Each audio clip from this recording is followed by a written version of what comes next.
star baseball player story, Jackie Robinson, the first black major leaguer.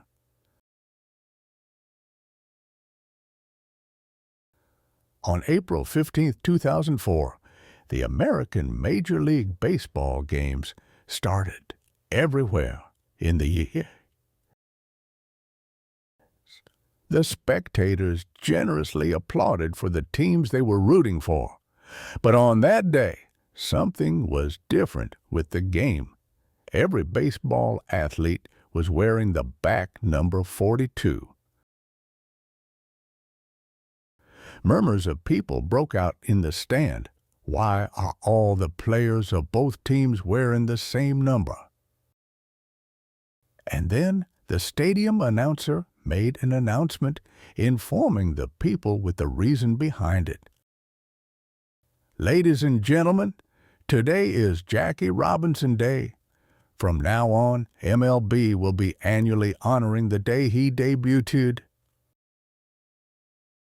With that, people in the stand started to nod their heads. Many people seemed to recognize who Jackie Robinson was.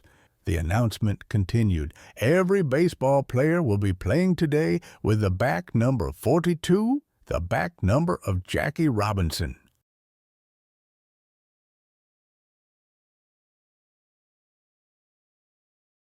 Then the spectators stood up from their seats and cheered. In '97, Jackie Robinson's back number was designated as a retired number under an unanimous agreement by all the MLB teams. And now, there is a day dedicated to honor him in the name of Jackie Robinson Day. Who was Jackie Robinson to be treated like this? He was none other than the first black person to be playing in the American Major Baseball League. Maybe many of you children who are reading this now might be thinking, so what? There's nothing special about it. But about 60 years ago, this meant so much to us. At the time, the racial segregation between white people and black people was severe. Black people had to be educated at a separate place from white people, and there was a limitation to the jobs they could get. Even more, there were segregated seats in the bus. Even then, black people had to yield their seats when white people wanted them. I paid my fare. Why are you doing this to me? If a black person said something like this, they were taken to the police office for breaking the law. So, it was no wonder there weren't any black people in MLB. One day, Branch Rickey, who was general manager of the Brooklyn Dodgers at the time, made a serious decision. Why are we still committing savagery like racial discrimination against black people when slavery has been banned from this country for such a long time ago? Rickey was, of course, a white man, but he looked up to Abraham Lincoln. He asked his friend to look for a black guy to play on his baseball team. Few days later, the friend brought a slender black guy to Rickey. Confused, he introduced himself. "Hello, sir. I am Jackie Robinson." Then Rickey grinned and said, "Nice to meet you, Doctor. Do you want to become a baseball player?"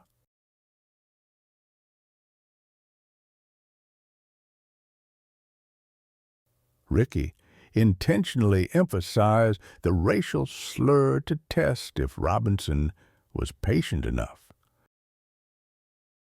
Robinson was upset for a moment, but hearing the word baseball player, he calmed himself and asked, "My dream is to become a professional athlete, but a black man can't play in the MLB, can he?" Then Rickey waved his hands and spoke up his thoughts. I wanted to change that reality now. If you're good enough, I want you, a black man, to play in the major league grounds." And Ricky continued with even more serious eyes, "But I have a condition on you." Robinson looked at Ricky with eyes like dinner plates. Ricky's condition was nothing about baseball. "What I need from you is your patience. The true courage that will overcome any kind of humiliation." Robinson understood what that meant immediately. It was a warning against unimaginable attacks and threats that was going to be thrown at a black athlete on the stage of Major League. Robinson hesitated, but then replied, "Ricky." "Good. I will endure every insult and row against me as long as I can become a Major League player. I promise."